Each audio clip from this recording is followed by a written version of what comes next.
Australia's military history told with the stories of those who served. This is I Was Only Doing My Job, an Australian military history podcast, and this is episode 76, recorded on the 29th of January 2026.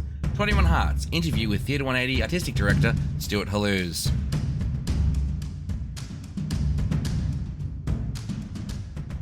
G'day friends and welcome to the podcast and the first for 2026. Of course, I'm your host Ross Manuel, and this is a special episode for you that's been months in the making. Now, if you are new to the podcast, welcome, and please make sure you hit that subscribe button to keep up to date with future episodes, and make sure you leave a review on Apple Podcasts or a rating on Spotify, as it greatly helps the show. Now, before I get on to the interview with Stuart, I'm once again supporting Soldier On's March On campaign. This year, I'm actually hoping to double last year's total by raising over $1,000 for Australian veteran sports services by walking close to the equivalent of 4 trips of the Kokoda Trail. Now, the link to the donation page is both on the show notes and on the website. And with that out of the way, let's get started with the conversation I had last month with Stuart Halusz over Riverside. Today I'm joined by Stuart Halusz, the Artistic Director for Theatre180 and one of the minds behind the adaptation of the story of Vivian Bullwinkel to the stage in 21 Hearts, Vivian Bullwinkel and the Nurses of the Vyner Brooke. So welcome, Stu.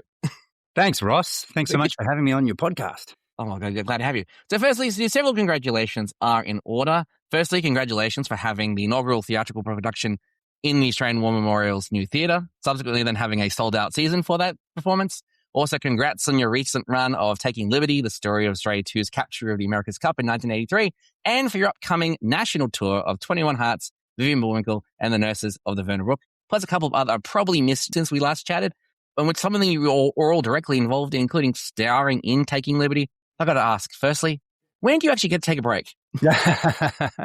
Yeah, look, it's, I, as you said in your introduction, I'm artistic director of Theatre180, but I run the company with my wife, Rebecca, who's the executive director and who actually plays Vivian Bullwinkel in the play. So we are pretty busy, but we love it. You know, we're absolutely passionate about storytelling, about sharing the stories of some of the most significant people in Australia's history, stories that we can learn from, that teach us about resilience and courage and, you know, fortitude and heart and all of those things. So it never feels like work. I mean, yes, you get busy and everyone's busy, but we kind of don't really notice it too much because we're so involved in it. But we did have a little break over Christmas with our family, which was lovely, and have some time away. And of course, you do need, you know, time away from things in order to gain different insights and perspectives of what you've got coming up, you know, ahead of you. Excellent. So now, as you just said, Theatre180 has an extensive history of just telling these profoundly Australian stories. Most of them through a West Australian historical lens, mainly like things like the first convoy departing Albany in the First World War, the aforementioned 1983 America's Cup victory with the Royal Perth Yacht Club, a 1876 escape from the Fremantle prison. Speaking of which, you are in currently the Fremantle prison. Is it the same Fremantle prison as the one depicted in? Yeah, it is. So this prison in Fremantle was known as the convict establishment, you know, back in the day, and it is now on the World Heritage list. And so we're using it as a rehearsal space at the moment, but we are coming back to this venue for a season of Catalpa to tell the story about those Irish prisoners who escaped from this very prison that we're in at the moment. That is just amazing that you're doing it. You're doing this interview in a worksman's story. You also cover things like the sinking of HMAS Sydney 2 off the coast of Geraldton, among several others, against this body of work. How does the story of Vivian Bullwinkel, a young woman from Kapunda in South Australia, sit within the productions you've made, considering that she's been claimed by 3 states as one of her own, including West Australia?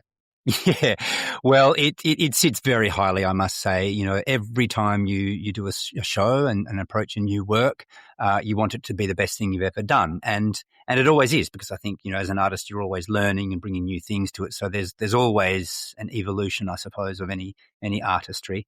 But this particular play, really, for us, for Theatre180, has been one of the most incredible experiences and a privileged experiences for us to be telling this story. As you say, Vivian is known all around the country. A new electoral ward has just been named after her here in WA at the last election. And, you know, so she's a household name. She's a giantess in Australians, you know, psyche, really.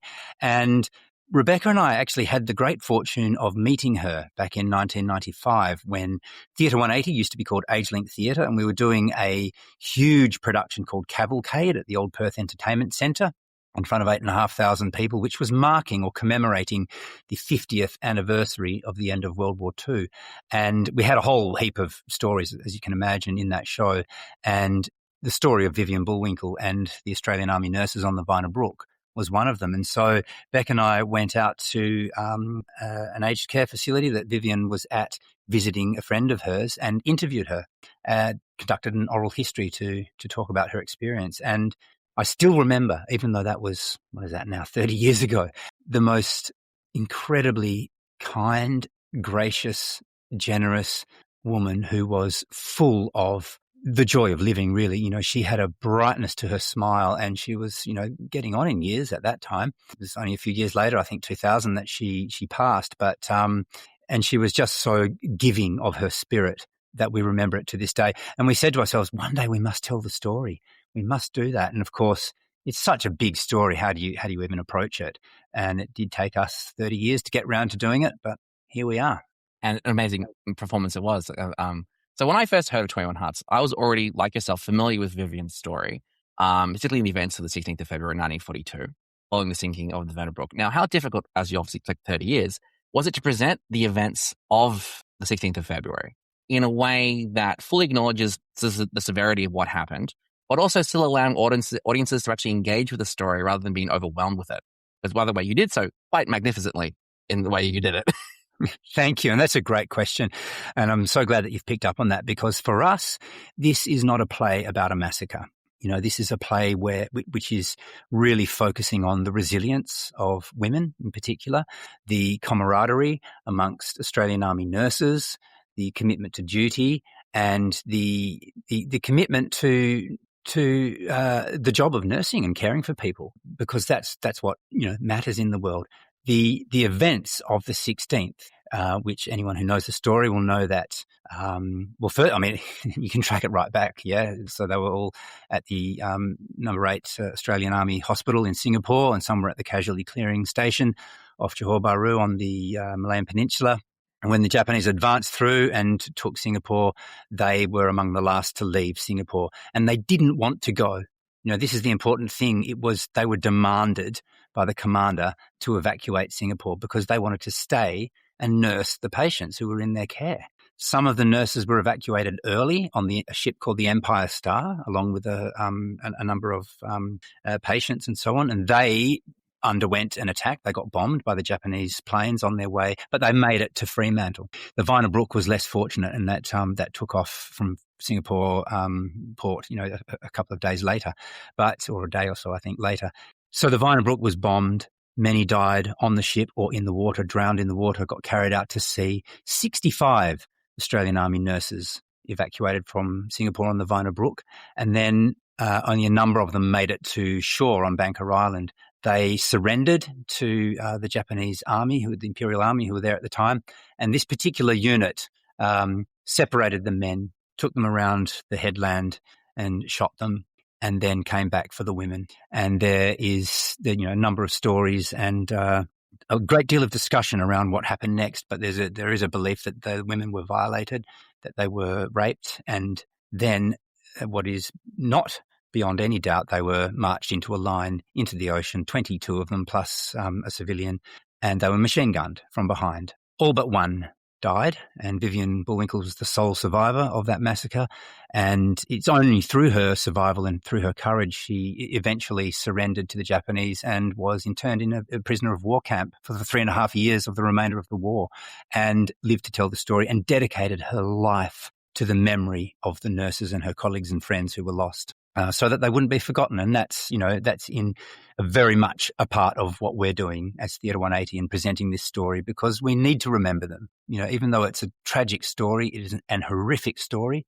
It's abhorrent. It's the greatest war crime in Australia's military history, I would say. And it's easy to forget because it's so hard, but we don't. And so coming back to your question, it's not a play about a massacre. Yes, the moment is there. And yes, it was hard to stage. Very, very difficult. In fact, we've just come to that point in rehearsal when I've broken for lunch to come and talk to you on this podcast. We've literally got to that point.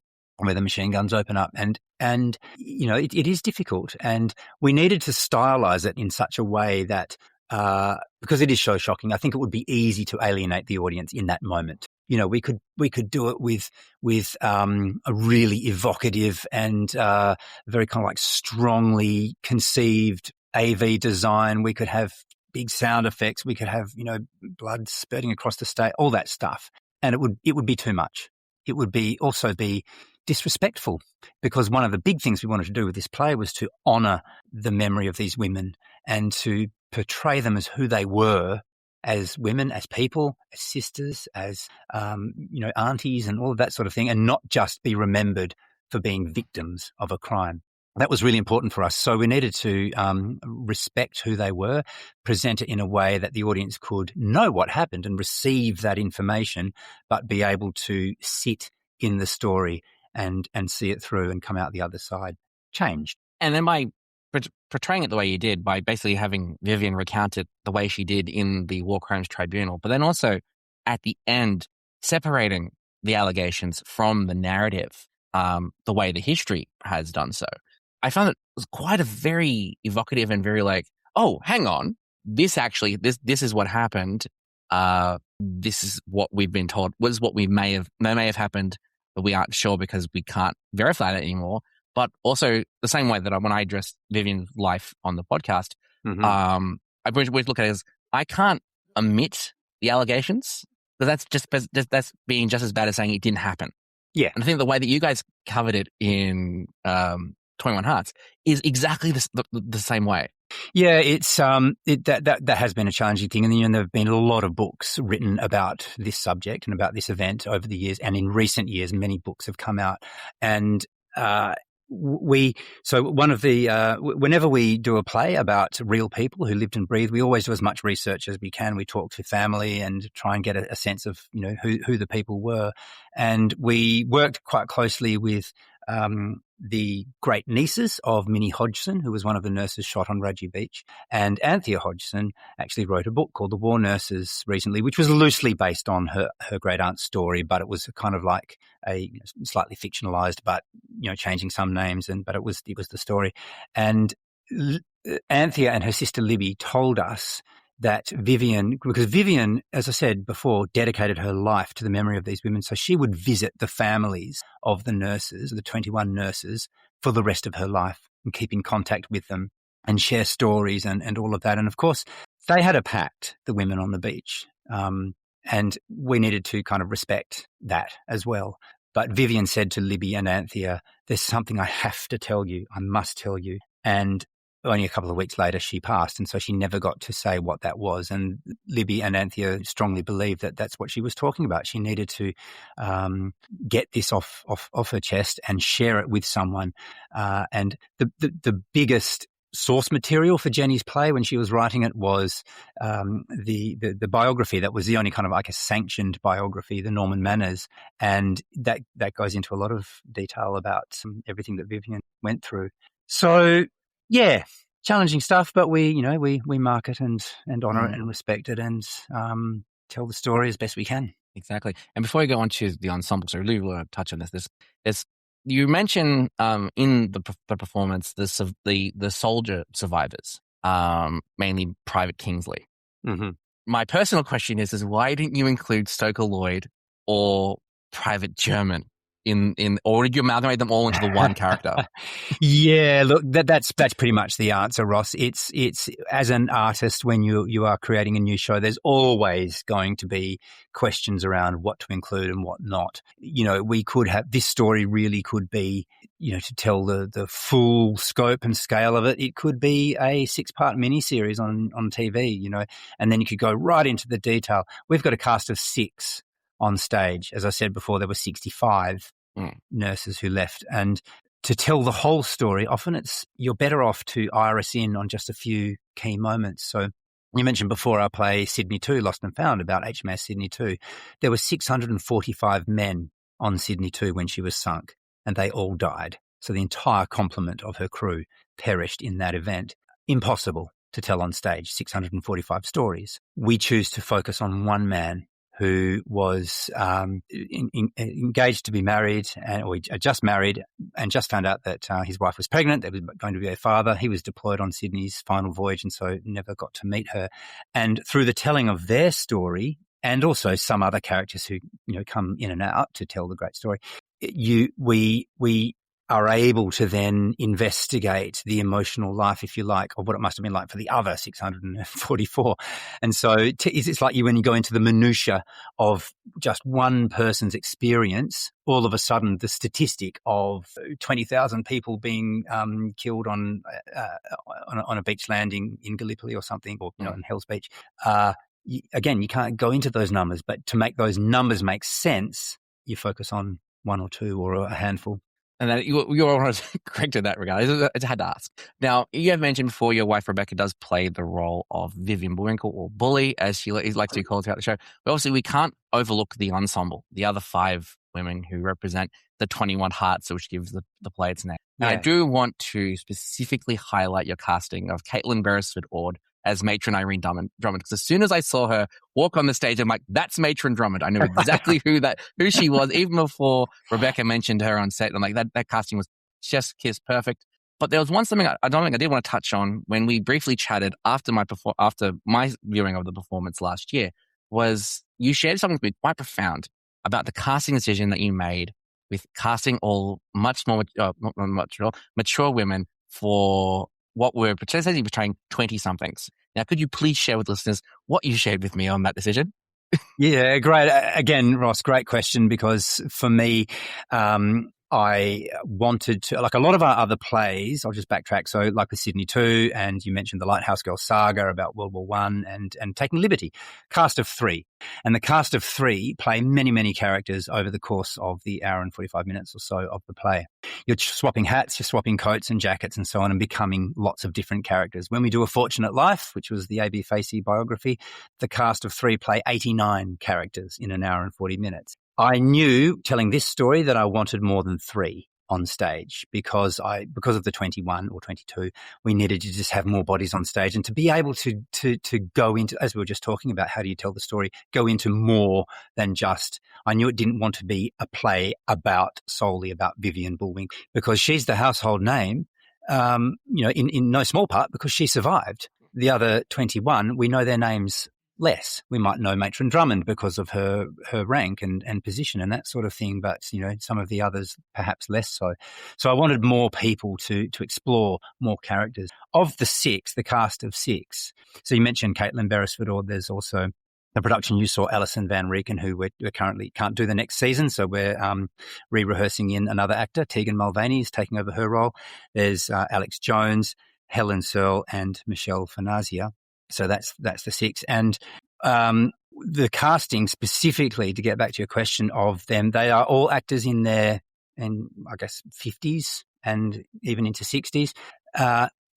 We've got a great pool of talent here in Western Australia that I wanted to work with. That was part of it. But more importantly, more pertinently, Jenny and I, when writing the story, we wanted to try and get a sense of who these women may have become had their lives not been cut so tragically short, because Vivian lived, to a ripe old age, but the rest of them weren't given that, luxury. It was taken away from them. And so that's why Jenny has scripted into the play it's ostensibly a memory play. We experience the story through Vivian recounting a lot of it, because the play is bookended by the memorial on Raji Beach in 1993 when it was opened. And so she's reflecting back on the story of the day and of the women and who they were, their loves, their hopes, their dreams for the future, and so on. And so we allow ourselves as creative artists to just posture what they may have become. Would they have gone on to carry on nursing? Would one have become a matron themselves? Would they have given up nursing and in order to get married and have a family? Because, of course, back then you couldn't do both. And so I wanted the audience to reflect on them using kind of older actors rather than actors who were the age of the women at the time.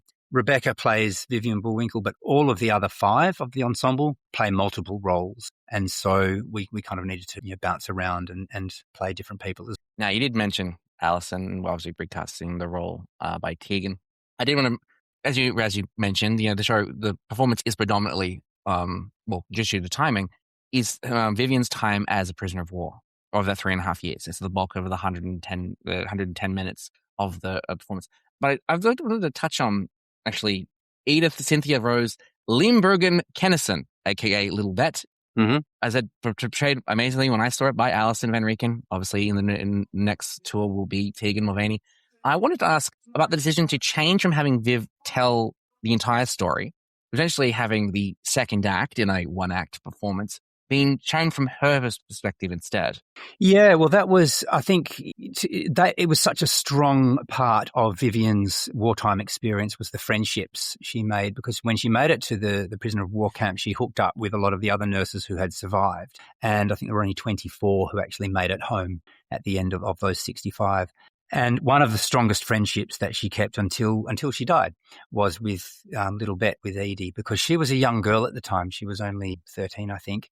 And, of course, she was a young woman by the end of the war when she was emancipated and released. And they formed a very, very close bond. And that friendship kept both of them going. It's quite a well-known fact, I suppose, for people who are experiencing being a prisoner of war, that it was the friendships, the people who had strong friendships were the ones who survived. Those who kind of kept themselves and remained a little bit isolated personally didn't, which is an incredible reflection, I think, on the human spirit and the need for personal connection and the succor, the emotional kind of spirit that we get from other people and sharing the load and, you know, getting through things together. So for Jenny to write part of the play from a young girl's perspective allows us to reflect on some of the, I suppose, innocent questions that as adults we are enraged by. Why were these people in the camps, who were mostly civilians, treated the way they were treated? They were starved of food. They were denied medicines. They were denied correspondence from family. They were marched from camp to camp. They suffered the most incredible privations. In fact, the Japanese at the time took them so far deep into the jungle that the thinking is that they wanted them to just all die and wouldn't be a problem anymore. And especially as it got towards the end of the war, when it was looking bad for the Japanese, they started to realize, well, we can't be found out. And so they tried to, you know, hide these people away. And it was quite some time before they were actually found. There's a whole story there, probably a whole other play.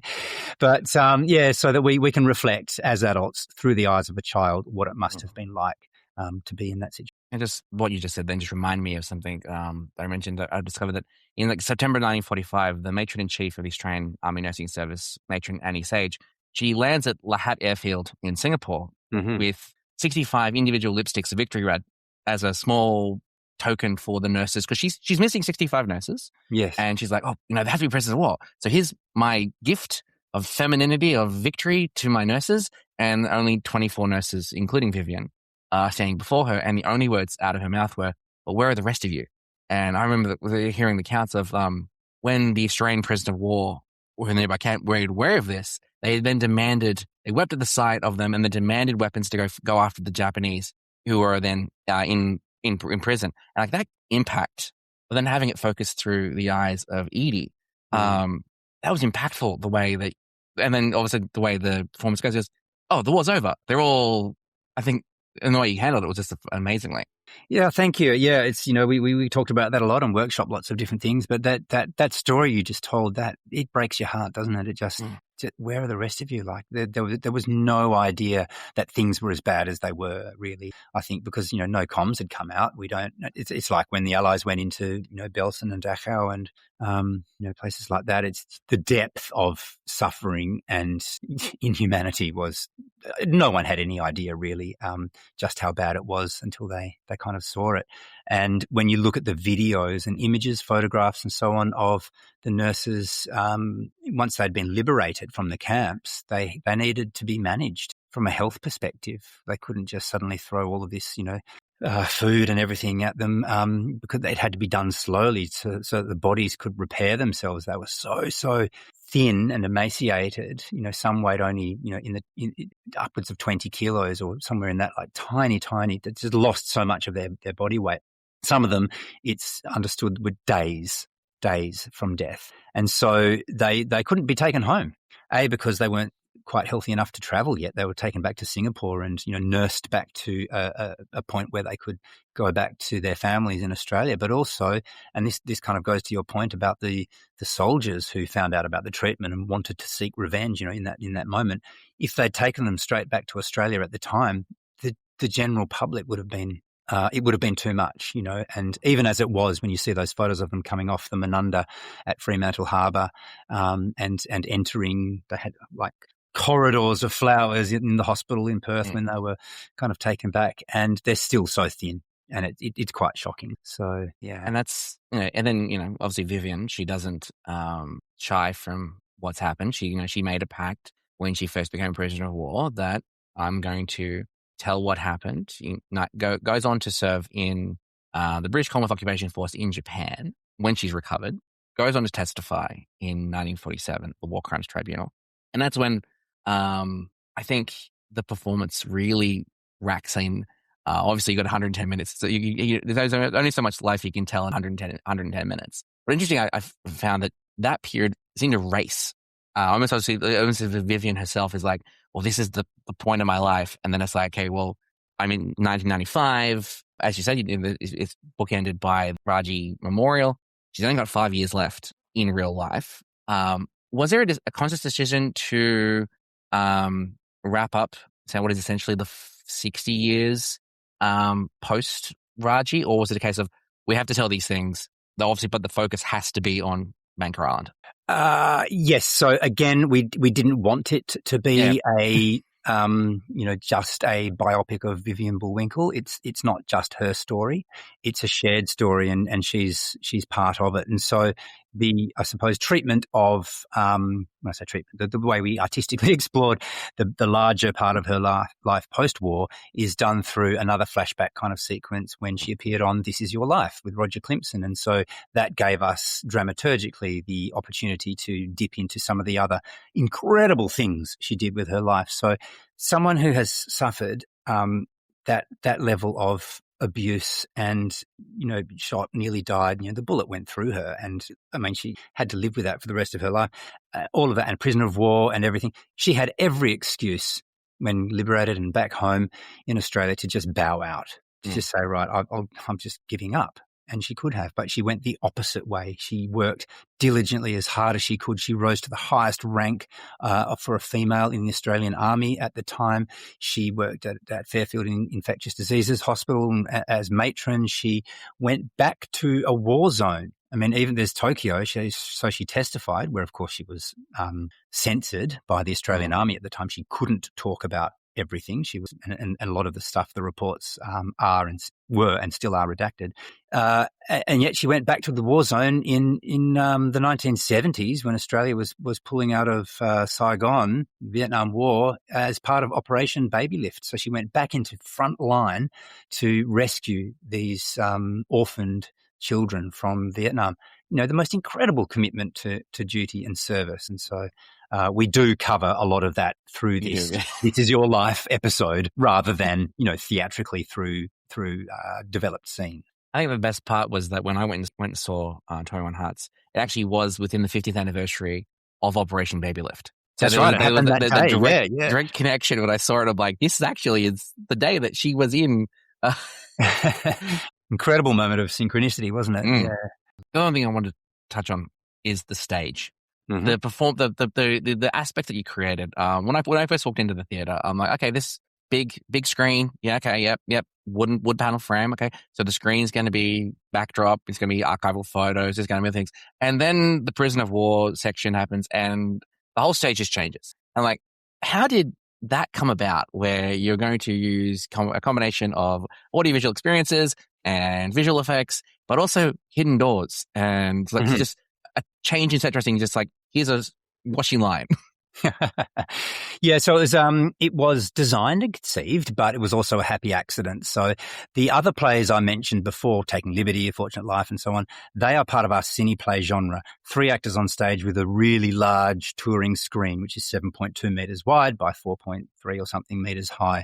The whole concept was developed for cinemas. which have screens up to 14 meters wide, and 10 meters high. They're enormous. And so we use the screen as this canvas to project not only the settings of where the characters are in that moment, and to change scenes between Albany Harbour and, Gallipoli and whatever.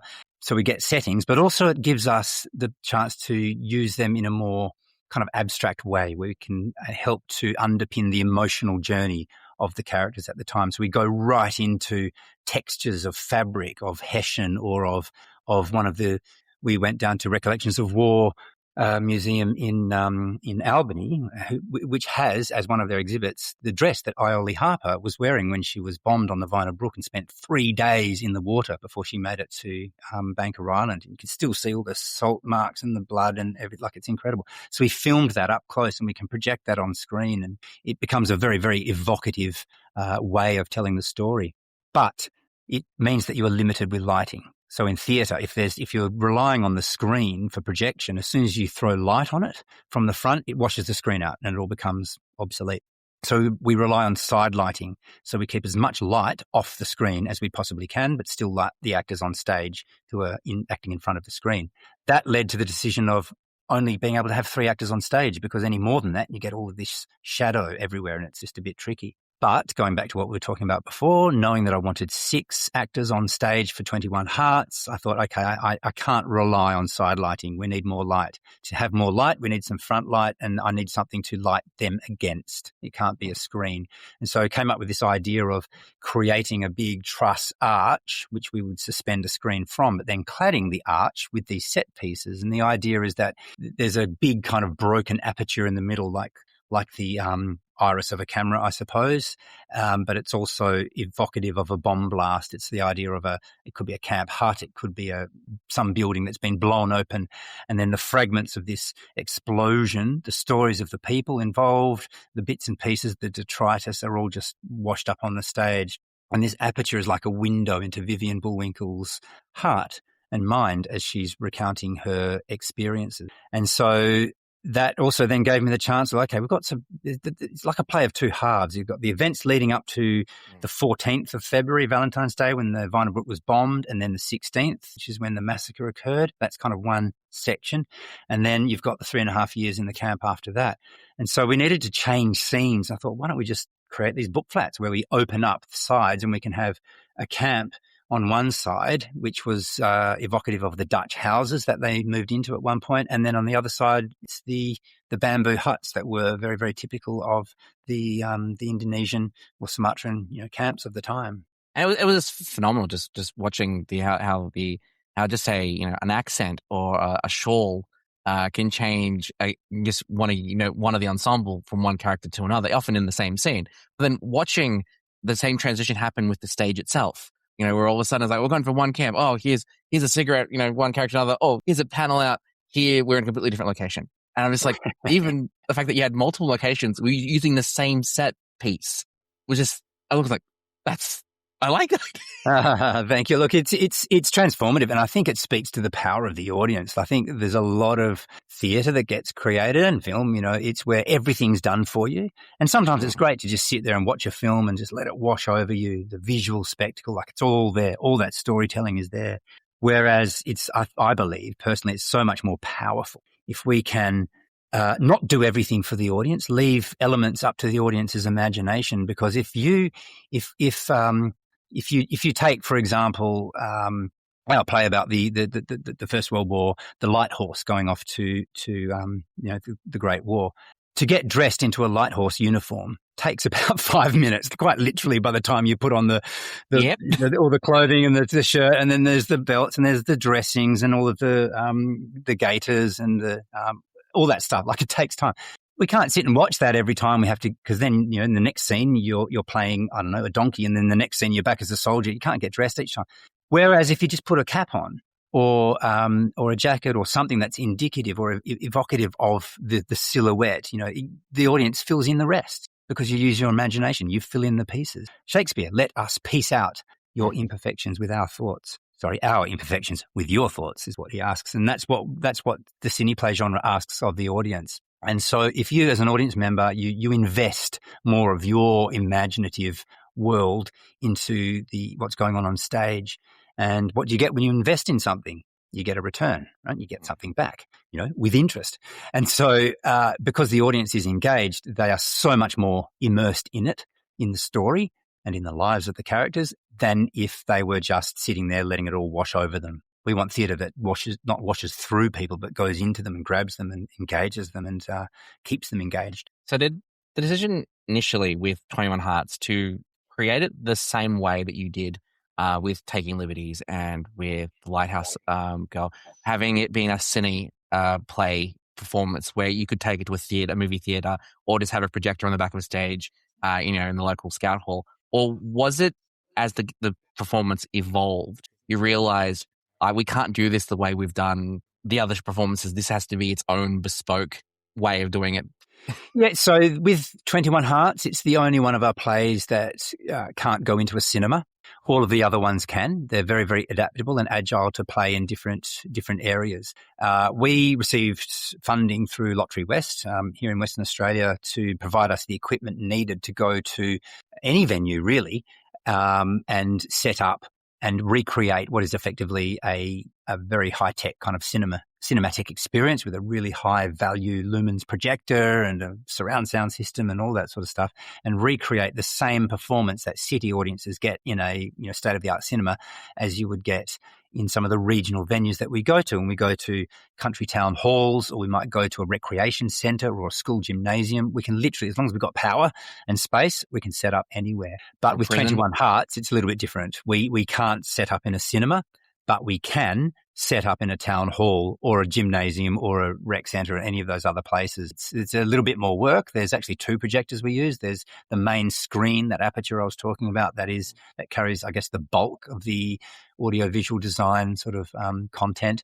That's rear projection. And then we also project from the front onto the book flats, that the set pieces that we were talking about before, to help kind of complete the picture. So, yeah, a little bit more work, but still very agile, very versatile. And as you mentioned earlier, we are about to embark on a national tour of the play. A lot more venues here in Western Australia. We've already had one regional WA tour, and now we're going out to some other towns before heading to South Australia, Victoria, New South Wales, and Queensland in July. Yeah, I'm trying to get my mother to the Bathurst show, because it's the closest one to where she lives. As you're rehearsing 21 Hearts in the Fremantle prison, does that change the feel, the emotive experience of either yourself or the ensemble, of that you are portraying effectively prisoners inside a prison? Granted, one much better quality than what they experience, but a prison nonetheless. Yeah, it does. It's a really curious thing, because your environment always influences, the way you kind of behave and emotionally react to things. So we're re-rehearsing. So we're rehearsing the play at the prison, but it's actually being staged again for its, I think, fourth now return season at the Como Theatre in Como in Perth, which is an old cinema. The play we're doing here at the prison is Catalpa, which is the Irish Fenian story. But to rehearse a story about prisoners in a prison, yeah, it's incredible. And, the way the prison is situated now, it's actually harder to get in than it is to get out by the time you go through all the security and all the rest of it. But certainly being, surrounded by high walls and all barbed wire and all that stuff is still there. And that idea of being incarcerated is really quite powerful. And there's a beautiful moment in the play, which Edie talks about, Little Bet. She's railing against the world. She's furious at her captors. We're not soldiers. Why are they treating us like this? It's all so unfair, and there's no hope. There's no escape. I'm going to be a prisoner for the rest of my life. Those sorts of feelings. And Vivian says, well, not everything here is a prisoner, Little Bet. And she says later, it took me a while to realize what Vivian meant, but then I started to realize it. And she looks at an ant scurrying under the fence, or a leaf that's poking through out and she imagines herself, and she sticks a hand out through the wire fence of the compound and says, well, my hand is free, and soon the rest of me will be too.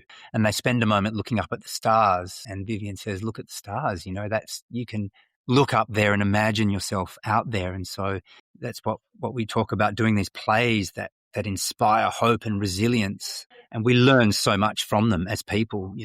A lot of people in their lives have, religious beliefs that they hold on to in moments of crisis, or moments where they feel they need support and guidance and that sort of thing.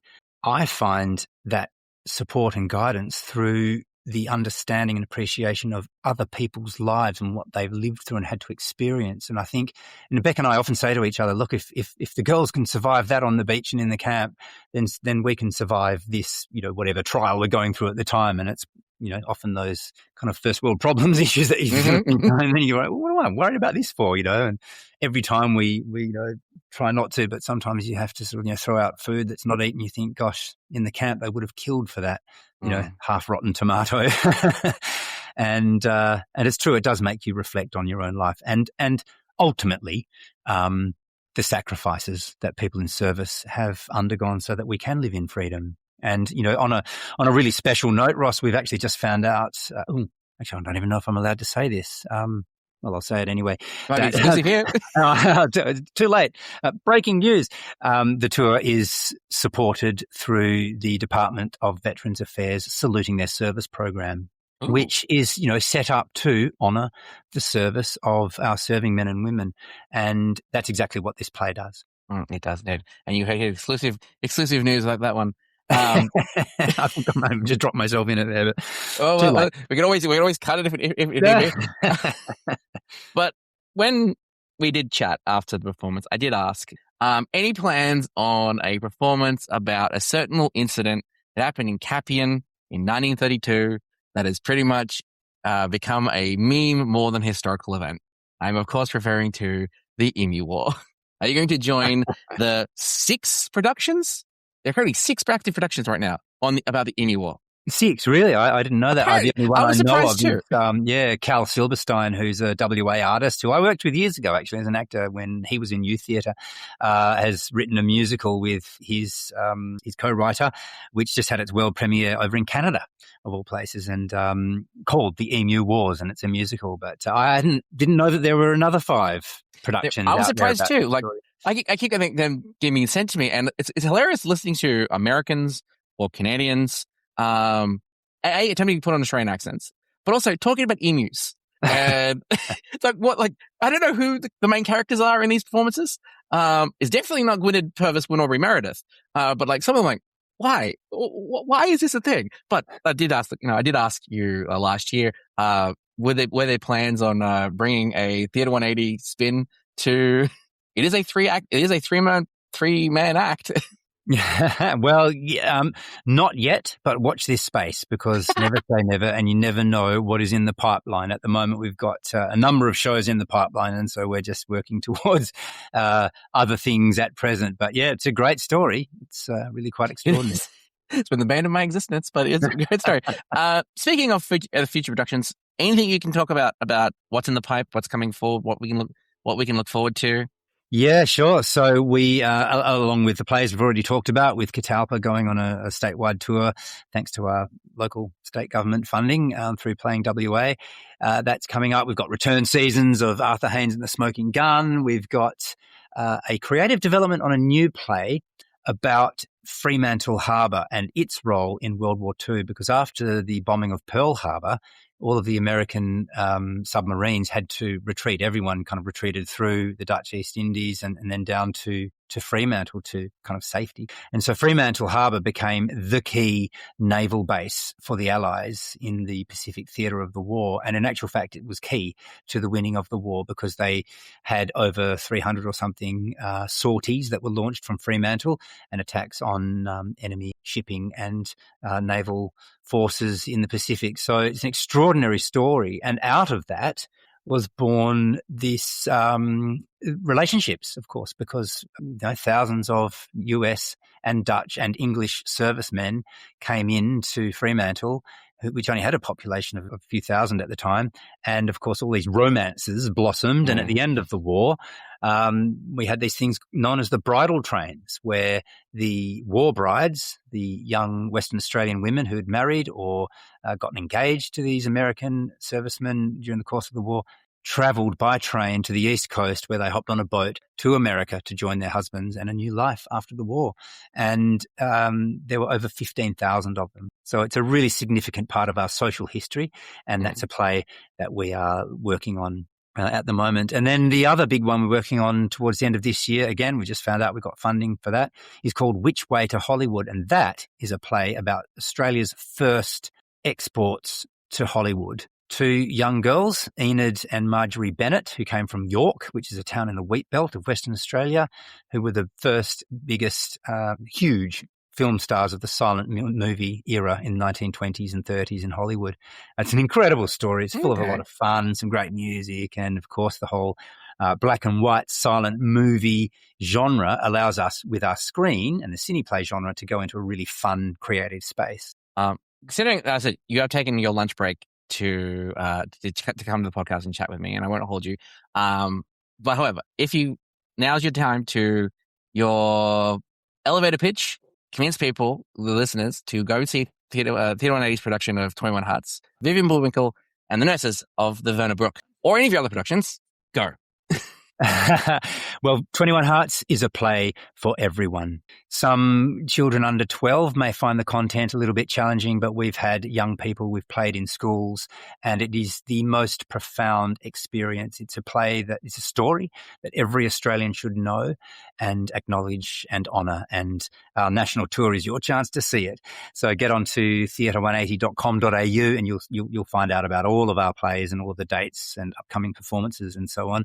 But our cineplay genre is unique in the world. As far as we know, there's no one else who's quite doing it the way we are. Of course, projection is used a lot in theatre, but the way we do it, our particular style of storytelling, is so much fun. It's so engaging, and we tell stories about the great moments in Australia's recent history where we can learn from those key characteristics that make us understand and acknowledge and really be grateful for what it is to be human. Excellent. And I'll include the dates to all of the 21 Hearts tour in the show notes, and also links to everything where you can get tickets.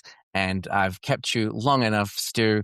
Thank you once again for coming on. Enjoy what's left of your break, and I hear a curtain call coming shortly. Thanks so much, Ross. Thanks so much for your time. Great to hear.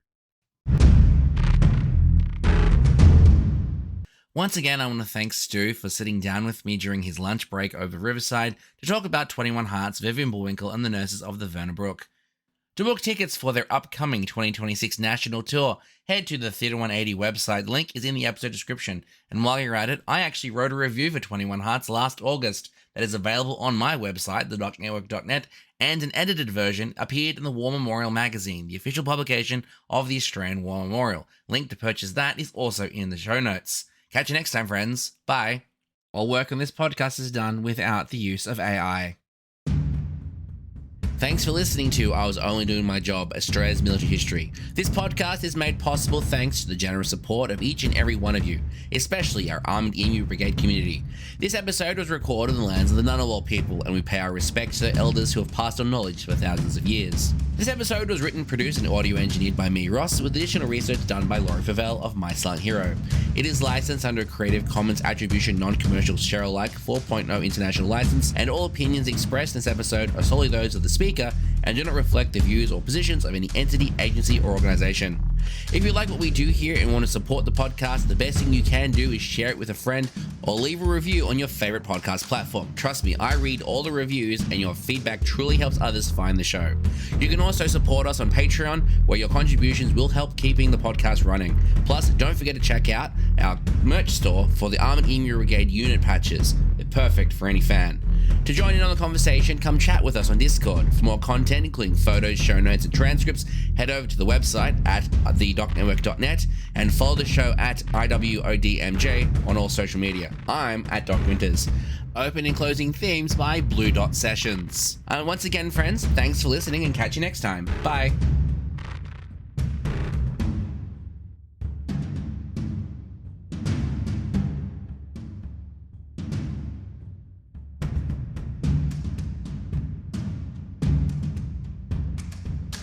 Australia's military history told through the stories of those who served. This has been a Doc Network production.